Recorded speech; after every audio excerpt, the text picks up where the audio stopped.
Dear student, देखिए सबसे पहले यदि आप सभी स्टूडेंट्स चैनल पर न्यू हैं तो ये चैनल है हमारा टीएस स्टडी 21। इस चैनल को अधिक से अधिक स्टूडेंट सब्सक्राइब करें और अपने टॉपिक से रिलेटेड कुछ भी बातें करें और मुझसे पूछें।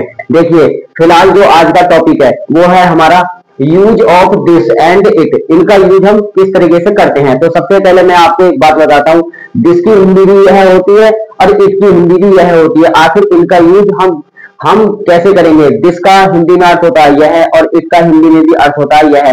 तो सबसे पहले मैं आपको आज सिर्फ दिस के बारे में बताऊंगा, इसके बाद फिर हम इट का यूज जानेंगे किस तरीके से होता है। तो सबसे पहले दिस का जानते हैं, दिस का यूज किस तरीके से होता है। देखिए यहाँ पर मैंने लिखा हुआ है दिस के लिए। तो देखो सभी स्टूडेंट्स ध्यान से सुने, अपनी नोटबुक में पेन को अपने साथ रखें और ध्यान से मेरी वीडियो को देखें और समझें। देखो दिस के लिए यहाँ पर लिखा हुआ है दिस का प्रयोग किसी नजदीकी चीज या व्यक्ति की ओर इशारा करने के लिए, मतलब एक प्रकार से हिंस देने के लिए, मतलब एक संकेत देने के लिए किया जाता है। जैसे ये बुक है, मतलब ये वाला सेंटेंस है, यह मेरी किताब है। तो इस सेंटेंस को हम आराम से बना देंगे। क्यों बना देंगे, देखो दिस इज माई बुक, यह एक सिंपल सेंटेंस है। यहाँ पर नाउन का यूज हो रहा है, जिस वाक्य में नाउन का यूज हो तो वहां पर हम दिस का यूज करते हैं। अब देखो नेक्स्ट सेंटेंस यहाँ पर देखो बाद में आएगा, पहले ये वाली लाइन को समझते हैं। देखो किसी संज्ञा के साथ दिस के तुरंत बाद संज्ञा आती है, मतलब यहाँ पर एक चीज बताई गई है दिस वाले वाक्यों में तुरंत यदि कोई चीज आती है तो वह एक नाउन होती है। जैसे कि यह किताब मेरी है,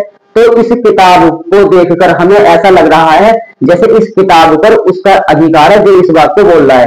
देखो यह किताब मेरी है, तो यह के लिए दिस आ गया, तो बुक हमारा एक प्रकार से क्या होता है, यहाँ पर एक नाउन होता है। जैसे कि नाउन की डेफिनेशन होती है a noun is the name of a person place और ए थिंग। तो देखो यहाँ पर दिस के बाद हमने क्या लगाया, बुक लगा दिया। इज का मतलब है, देखो माइन का मतलब होगा मेरी। तो मैंने आपको लास्ट वीडियो में कुछ टॉपिक पहले मैंने करा रखा है, आपको माइन वाले सेंटेंसेस वगैरह करा रखे हैं, माइन वगैरह, यह किताब मेरी है, समानाधिकार वाले सेंटेंस करा रखे हैं। तो ये सेंटेंस आप उस चीज में जाकर देखना कि मैंने किस तरीके से कराए हैं। वहां पर यदि कोई प्रॉब्लम आती है तो फिर आपके पास एक ही ऑप्शन है, वो है कमेंट। कमेंट करिए, उस टॉपिक को मैं आपको दोबारा रिवाइज करा दूंगा। तो देखो यहाँ पर दिस बुक इज माइन, तो ये सेंटेंस इस तरीके से बनेगा। अब देखो नीचे के कुछ ऐसे, मतलब यहाँ पर मिक्सचर रूल्स वगैरह भी दे रखे हैं यहाँ पर, और यहाँ पर मतलब सेंटेंसेस वगैरह दे रखे हैं। यहाँ पर तो मैंने सिर्फ आपको समझाने के लिए लिखा हुआ है। इस वाले सेंटेंस को हम आराम से बनाएंगे जिसमें दिस का यूज होता है। तो दिस के बाद हमें फिर इट का भी जानना है। तो देखो यहाँ पर दिस का प्रयोग सबसे पहले प्रोनाउन के रूप में किया जाता है। देखो जैसे यह मेरा हाथ है, तो देखो दिस इज माई हैंड। देखो यहाँ पर दिस आ गया, यह की हिंदी दिस आ गई, तो दिस का अर्थ होगा यह, इज का अर्थ होगा है, माई का अर्थ होगा मेरा, या फिर मतलब मेरा, हाँ मेरा ही रहने दो। दिस इज माई हैंड, यह मेरा हाथ है। अब देखो नेक्स्ट सेंटेंस है, दिस का प्रयोग एडजेक्टिव के रूप में किया जाता है। जैसे सेंटेंस है मैं आज सुबह जल्दी आ गया। तो देखो मैं आज सुबह जल्दी आ गया, तो यहाँ पर ये सेंटेंस दिया हुआ, तो इसमें दिस का यूज नहीं दे रखा। तो देखो यहाँ पर हम ऐसे भी कर सकते हैं। तो आई केम, आई का अर्थ होगा मैं, केम आया, अर्ली दिस मॉर्निंग, मतलब इस सुबह को आया। तो यहाँ पर इनको हटाकर हम दिस भी लगा सकते हैं। तो यहाँ पर ये सेंटेंस इस तरीके से बन जाएगा। तो देखो आई केम अर्ली दिस मॉर्निंग टुडे, तो ये सेंटेंस इस तरीके से बन जाएगा। देखो नेक्स्ट है हमारा दिस का प्रयोग एडवर्ब के रूप में किया जाता है। देखो यहाँ पर सेंटेंस है हमारा इतने लंबे समय तक इंतजार करने की उम्मीद नहीं थी। तो यहाँ पर देखो इतने लंबे समय तक, यहाँ पर लगा देंगे सेंटेंस। देखो मैंने बनाया हुआ है यहाँ पर डोंट एक्सपेक्ट, ठीक है, टू वेट दिस लॉन्ग, इतना लंबा समय जो है उसको मतलब देखने के लिए, मतलब कोई उम्मीद नहीं थी, या फिर इतने लंबे समय तक इंतजार करने की उम्मीद नहीं थी। अब आई होप आपको ये चीज समझ में आई। अब हम इन सेंटेंसेस को देखते हैं जिसमें दिस का यूज होगा। तो आइए अब हम इस चीज को शुरू करते हैं। देखिए ये है सेंटेंस, यह किताब बहुत रोचक है। तो इस सेंटेंस को हम इंग्लिश में ट्रांसलेट करेंगे। तो सबसे पहले हमें दिस के लिए, मतलब यह के लिए लगाना है दिस। देखो किताब हमारा नाउन आ गया, तो इसलिए यहाँ पर बुक लगेगी। तो this book is very interesting. ये सेंटेंस इस तरीके से बनेगा। तो दिस के बाद जो चीज आएगी वो नाउन है। तो यहाँ पर एक चीज आपको ये कंफर्म हो गई कि दिस का यूज वहां होगा जिसके बाद नाउन आए। अब नेक्स्ट है यह मेरा दोस्त रोहन है। तो सबसे पहले इस सेंटेंस को बनाएंगे दिस। देखो यहाँ पर दिस क्यों लगेगा, इस क्यों नहीं लगने का, इस वजह से नहीं लगने का क्योंकि यह मेरा दोस्त मतलब रोहन है। तो रोहन एक नाउन है, इसलिए यहाँ पर यह की अंग्रेजी दिस लगेगी। इट का भी यूज जान लो हल्का सा, वैसे भी हमें इसका यूज नहीं जानना। इसके बाद देखो इसका यूज जब होता है जब किसी प्राकृतिक चीज निर्जीव चीजों के लिए, जैसे कि दिन, गर्मी, सर्दी, बरसात आदि मतलब वेदर वगैरह के लिए यहाँ पर यूज किया जाए, तब वहां पर मतलब वहां पर उसका यूज करते हैं, इसका यूज करते हैं। तो फिलहाल यहाँ पर देखें आप, यह मेरा दोस्त रोहन है, तो दिस इज माई, दोस्त की लगा देंगे फ्रेंड, फिर यहाँ लग जाएगा रोहन। तो ये सेंटेंस इस तरीके से बनेगा। तो यहाँ पर दिस जो आया वो भी नाउन की वजह से आया है, नाउन हमारा रोहन है।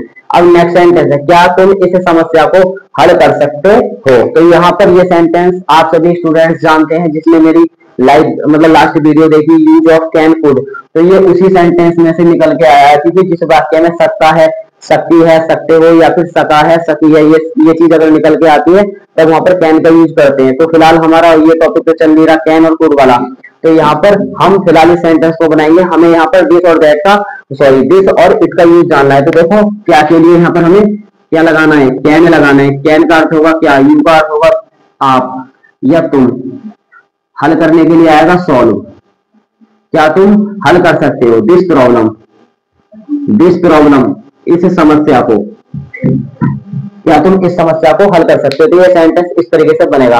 अब अगला सेंटेंस है, देखो क्या यह तुम्हारा आखिरी फैसला है। तो इस सेंटेंस की जब हम इंग्लिश में ट्रांसलेट करेंगे तो सबसे पहले लगाएंगे इज, फिर लगाएंगे दिस, इज दिस योर, देखो इसके बाद लगा देंगे final, is this your final decision.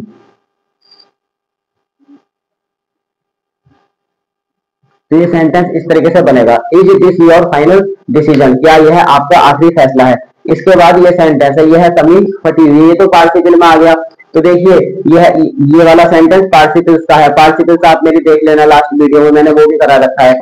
तो यह कमीज फटी हुई है, तो यह के लिए तो फिलहाल यहाँ पर दिस लगाओ, कमीज के लिए लगा देंगे शर्ट, तो दिस शर्ट इज, देखो कमीज फटना या फिर मतलब एक प्रकार से उधर जाना, तो दिस शर्ट इज टॉर्न आ जाएगा क्योंकि यह कमीज फटी हुई है। तो यहाँ पर इस चीज को देखते हुए देखो जिस वाक्य में हुआ हुई आ जाए तो वहां पर वर्ब की फॉर्म चेंज हो जाती है।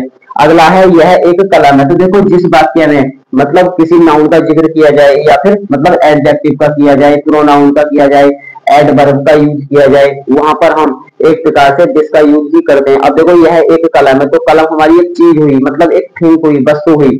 तो यहाँ पर इस सेंटेंस को बनाएंगे, दिस इज ए, कलम के लिए पेन लगा देंगे। तो यहाँ पर ऐसी चीजों के लिए जिसमें मतलब नाउन का यूज हो, और भी मैंने आपको बताए थे अभी, तो वहां पर अगर ये चीज दिखाई दी जाए तो वहां पर दिस का यूज करते हैं। आई होप आपको ये मेरी ट्रिक कैसी लगी, प्लीज कमेंट में बताना। अब हमें इसके बाद इट का यूज किस तरीके से करते हैं उसको जानते हैं। तो आइए अब हम इट का यूज जानते हैं। देखिए स्टूडेंट्स, हमने यूज ऑफ दिस का हमने अच्छी तरीके से जान लिया। अब हमें क्या करना है, ठीक वैसे ही हमें इट के बारे में भी जानना है। देखिए use of this and it, हमने इस पोर्शन को जान लिया, अब हमें इट के बारे में अच्छी तरीके से जानना है। तो सभी स्टूडेंट ध्यान से सुने और मेरी वीडियो को अंत तक देखें। देखिए इट के लिए जैसे मैंने दिस के लिए कराया था, यहाँ पर वैसे ही लिखा हुआ है इट के लिए, आप वीडियो को थोड़ा स्किप करके देख सकते हैं। इट के लिए यहाँ पर देखिए आप सभी स्टूडेंट ध्यान से देखो, जब सब्जेक्ट सुलभ न हो, एक तो हम तब कर सकते हैं किसका यूज, इसका यूज कर सकते हैं, वो भी सुलभ का अर्थ जानते हैं आप क्या होता है। देखिए सुलभ का अर्थ होता है यदि हमें पता नहीं होता है कि सब्जेक्ट कहां से निकल के आएगा, तब हम वहां पर किस चीज का यूज करेंगे, इट का यूज करेंगे। जैसे जब हमें कैसे मतलब एक प्रकार से पता होगा कि हम यहाँ पर मतलब एक प्रकार से इसका यूज नहीं कर सकते, मतलब इसका यूज कर सकते हैं। तो देखिए जैसे सेंटेंस आ गया आज रविवार है, तो आधे स्टूडेंट्स क्या करेंगे, संडे इज टुडे, तो ये सेंटेंस बना देंगे तो समझ लेंगे कि ये सेंटेंस हमारा सही है। एक्चुअल में ऐसा कुछ नहीं है, क्योंकि ये सेंटेंस बनाने के लिए हमने use of it and use of this in चीज को जानना बहुत जरूरी है। अब यहाँ पर इसकी बात चल रही है, तो जिसका हम यहाँ पर क्यों जिक्र कर रहे हैं, वो हम इसलिए जिक्र कर रहे हैं क्योंकि हमें पता होना चाहिए कि यहाँ पर दिस कब लगेगा और इट कब लगेगा। तो यहाँ पर यही चीज मैं आपको बता रहा हूँ। देखो जैसे जनवरी का महीना था, तो इसमें आप क्या करेंगे, जनवरी ऐसे लगा देंगे, द मंथ ऑफ, मतलब the month of January was. तो ये सेंटेंस बनाकर आप समझेंगे कि हमने बहुत बड़ा काम कर दिया। एक्चुअल में ऐसा कुछ भी नहीं है। हमें हर एक चीज को करने के लिए, चाहे वो कोई सा भी टॉपिक हो, इंग्लिश में हो या फिर और भी सब्जेक्ट हैं उसमें हो, तब हमें क्या करना चाहिए, हमें हर एक चीज को समझने के लिए उनके मतलब मेन टॉपिक्स होते हैं उनको समझना चाहिए, उनके कॉन्सेप्ट को समझना चाहिए और साथ में उनके रूल्स वगैरह हैं उनको भी अच्छी तरीके से देखना चाहिए, क्योंकि हम जब इनको देख लेंगे अच्छे से तभी हमारे लिए हर एक चीज बहुत सिंपल होगी। तो देखिए यहाँ पर ये चीज मैंने आपको बता दिया। तो यहाँ पर इसके बाद देखो इन सब चीज के बाद यहाँ पर सब्जेक्ट सुलभ नहीं हो रहा, पता नहीं लग रहा, तब तो हम इसका यूज कर सकते हैं। इसका यूज और भी कर सकते हैं हम कब, जब समय दिया हो, दिन वर्ष महीना त्योहार मौसम, मौसम में हमारा गर्मी सर्दी बरसात, यदि ये चीज यहाँ पर दे रखी हो या फिर इनका एक प्रकार से एक्सप्लेन किया जाए या फिर एक प्रकार से सेंटेंसेस जो दिए हुए हैं उनमें इनका एक प्रकार से मतलब डिस्क्राइब किया जाए, तब यहाँ पर हम इन चीज का यूज कर सकते हैं। एग्जाम्पल, फॉर एन एग्जाम्पल्स के अकॉर्डिंग मैंने यहाँ पर एक सेंटेंस लिख रखा है और फिर यहाँ पर इसकी इंग्लिश भी बनाई हुई है, तो इसको समझ लीजिए क्योंकि नीचे के एग्जाम्पल्स हमें खुद करने हैं। देखिए मेरे पास एक मोबाइल है, तो यहाँ पर ये सेंटेंस ज्यादातर देखो आप सभी स्टूडेंट सोचेंगे ये सेंटेंस आ गया, फिर इसके बाद बीच में एक चीज और आ गया, क्योंकि आगे उसे मतलब सेंटेंस को कंप्लीट करने के लिए कोई और चीज आती है। तो यहाँ पर ये एक प्रकार से क्लासेस होती हैं, मतलब प्रिंसिपल क्लास, कोऑर्डिनेट क्लास और सबऑर्डिनेट क्लास। तो प्लीज यदि आप इन चीज से मतलब अनजान है तो आप मेरा चैनल है टीएस स्टडी 21, इस चैनल को जाएं और इसको सब्सक्राइब करें और इसी में ही आप डालकर देख सकते हैं use of class the classes, तो वहां पर हर एक चीज आपको डिटेल में मिलेगी। तो देखिए मेरे पास एक मोबाइल है, तो ये सेंटेंस हम बनाएंगे। देखो मैंने आपको आपसे काफी मंथ्स पहले मैंने आपको करा रखा था use of has have had, तो ये सेंटेंस मैंने आपको एक मतलब सिंपल सेंटेंस के अकॉर्डिंग समझाया था, तो आपके अच्छे से समझ में आया होगा। यदि नहीं समझ में आया तो प्लीज वीडियो को देखें अंत तक चैनल सब्सक्राइब करने के बाद, क्योंकि आप जब तक इसको सब्सक्राइब नहीं करेंगे तब तक आप मुझे भी नहीं जान पाएंगे और मेरी जो वीडियो वगैरह उनको भी नहीं जान पाएंगे। तो अधिक से अधिक स्टूडेंट्स जाएं और सब्सक्राइब करें चैनल को, और जो भी टॉपिक है आपके समझ में नहीं आता वो आप देखें। यदि उनमें वो टॉपिक नहीं है जो आप देखना चाहते हैं तो प्लीज कमेंट करें और अपने टॉपिक का नाम बताएं, मैं आपको उस टॉपिक के बारे में बहुत ज्यादा डीपली से बताऊंगा। तो देखिए मेरे पास एक मोबाइल है, मैं एक मोबाइल रखता हूं, तो आई हैव ए फोन, यहाँ पर एन इस वजह से नहीं आएगा क्योंकि जो मोबाइल है उसमें हमारा पहला वर्ड क्या नहीं है, वॉवेल्स नहीं है, वॉवेल्स होता तो एन आ जाता, इसलिए यहाँ पर ए आया। एंड लगा देंगे और के लिए, मैं उसे देखना चाहता हूं, तो यहाँ पर वर्ब्स आ गई। देखो आई का अर्थ होगा मैं, वांट मींस चाहता हूं, टू सेल इट इसे बेचना चाहता हूं। यहाँ पर इट जो है वो मैन है, वो क्यों है, क्योंकि यहाँ पर जो मोबाइल है वो एक प्रकार से चीज है, वस्तु है, एक प्रकार से थिंग है। तो यहाँ पर इस फोन के लिए यहाँ पर इट आया क्योंकि यहाँ उसे के लिए हिम, और हर इस वजह से नहीं आया क्योंकि यहाँ पर एक प्रकार से बात पर्सन्स की नहीं हो रही, यहाँ पर बात हो रही है एक प्रकार से चीज की, वस्तु की, जो यहाँ पर एक सामान वगैरह है उसकी उसका यहाँ पर एक प्रकार से जिक्र हो रहा है, यहाँ पर उसकी एक प्रकार से बात बताई जा रही है, तो इसलिए यहाँ पर इट हो गया। तो अब ये सेंटेंसेज हैं, तो अब इन सेंटेंसेस को जानते हैं हम और समझते हैं, और इसके साथ साथ आपको यह टॉपिक भी अच्छे से समझ में आ जाएगा। तो अब हम स्टार्ट करते हैं इस डेफिनेशंस के अकॉर्डिंग, जो लाइंस ऊपर लिखी हुई है इनको आप देखेंगे और इन एग्जाम्पल्स को समझेंगे, क्योंकि मैं यहाँ पर कोई भी एग्जाम्पल्स है, ये 10 एग्जाम्पल्स हैं, देखो 6 इधर है 4 इधर है, तो यहाँ पर ये एग्जाम्पल्स हैं, तो इन एग्जाम्पल्स को समझेंगे, डेफिनेशन जो लिखी हुई है ऊपर लाइंस वगैरह उनको मतलब एक प्रकार से देखते हुए उनकी हेल्प से हमें ये सेंटेंस बनाने। तो सभी स्टूडेंट ध्यान से देखें। इधर अब 7 बजे हैं, तो सेंटेंस को बनाना है, तो सबसे पहले 7 बजे हैं, तो यहाँ पर एक प्रकार से 7 बजना एक प्रकार से समय की ओर हमें हिंट देता है, तो यहाँ पर सेंटेंस बना देंगे इट इज 7 o'clock, यहाँ पर अब लगा देंगे मतलब नाउ के लिए, तो यहाँ पर ये सेंटेंस इस तरीके से बनेगा। तो ऐसे सेंटेंसेस हमें यहाँ पर इट से बनाने पड़ते हैं। अब यहाँ पर सब्जेक्ट सुलभ ही नहीं हो रहा, पता ही नहीं चल रहा कि इट का यूज होगा अभी या नहीं होगा, तो आप क्या करेंगे 7 o'clock इज नाउ, ऐसा नहीं है भैया, ये सेंटेंस बनाने के लिए हमें इट का यूज करना है। सब्जेक्ट की कुत्ती नहीं सुलझ रही, यहाँ पर एक प्रकार से हमें सब्जेक्ट पता ही नहीं लग रहा, तो इसलिए यहाँ पर इट का यूज करेंगे। तो देखो आज रविवार है, तो देखो रविवार यहाँ पर एक प्रकार से दिन है, मंथ मतलब सॉरी डेज नेम में रविवार आता है, तो सेंटेंस में बनेगा इट इज संडे,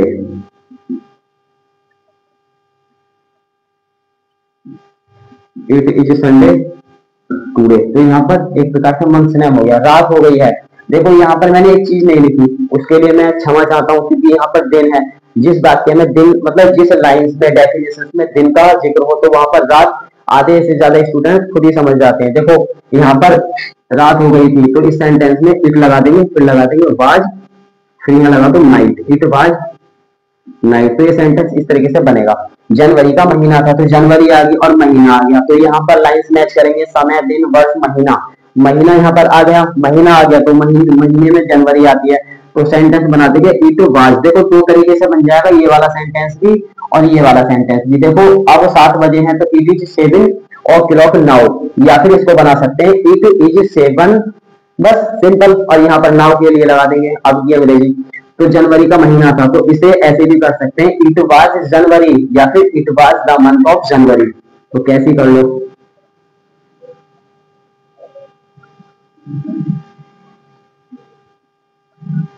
तो ये सेंटेंस इस तरीके से बनेगा।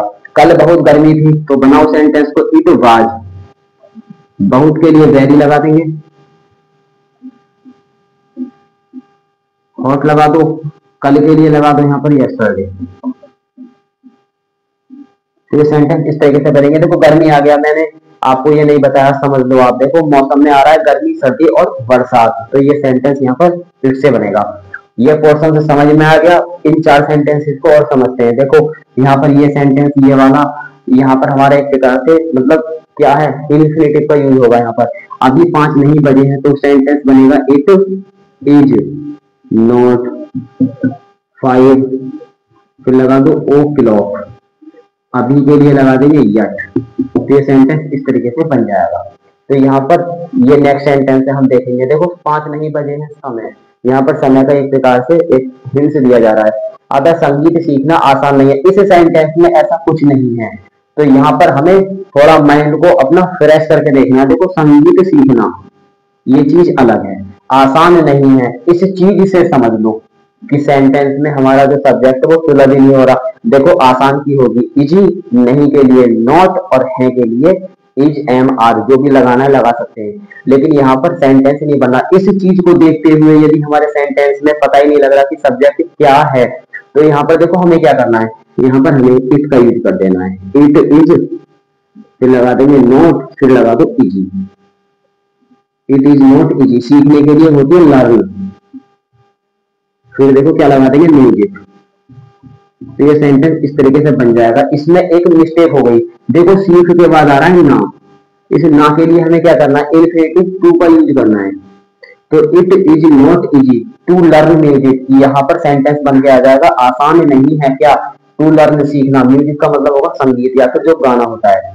पहाड़ी पर चढ़ना कठिन है, तो यहाँ पर ये सेंटेंस में पहाड़ी पर चढ़ना अलग है, कठिन है, तो कठिन के लिए क्या आ जाएगा, हार्ड आ जाएगा, या फिर डिफिकल्ट। तो डिफिकल्ट इज से तो बनेगा नहीं, उससे पहले हमें इट का यूज करना है। इट इज डिफिकल्ट, फिर इसके बाद लगा देंगे चढ़ने के लिए लगा देंगे टू क्लाइंब। यहाँ पर मैंने क्लाइंब से पहले टू क्यों लगाया, यहाँ क्यों नहीं लगाया, यहाँ पर मैंने इस वजह से नहीं लगाया क्योंकि ना शब्द को हमें आपको बताना था वर्ब से पहले टू आएगा। यहाँ पर मैंने आपको बता दिया था, तो यहाँ पर आपको अपना माइंड थोड़ा खुद लगाना है। तो क्लाइंब से पहले टू आ जाएगा, पहाड़ी पर चढ़ना ऊपर की ओर, तो यहाँ पर अप आ जाएगा, फिर लगा देंगे दाहिनी। तो ये सेंटेंस इस तरीके से बनेगा। इस सेंटेंस में भी इट आ जाएगा। अब है आज बहुत सर्दी है, तो सेंटेंस बनाओ कैसे बनेगा, इट इज वेरी, कोड लगा देंगे टुडे। तो ये सेंटेंस इस तरीके से बनेगा क्योंकि यहाँ पर सर्दी आ रहा, सर्दी भी एक प्रकार से बेहतर है। आई होप आपको ये मेरी वीडियो कैसी लगी। यदि आपको वीडियो अच्छी लगी तो वीडियो को लाइक करें और चैनल को सब्सक्राइब करें। TS स्टडी 21 चैनल का मेरा नाम है। तब तक के लिए जय हिंद।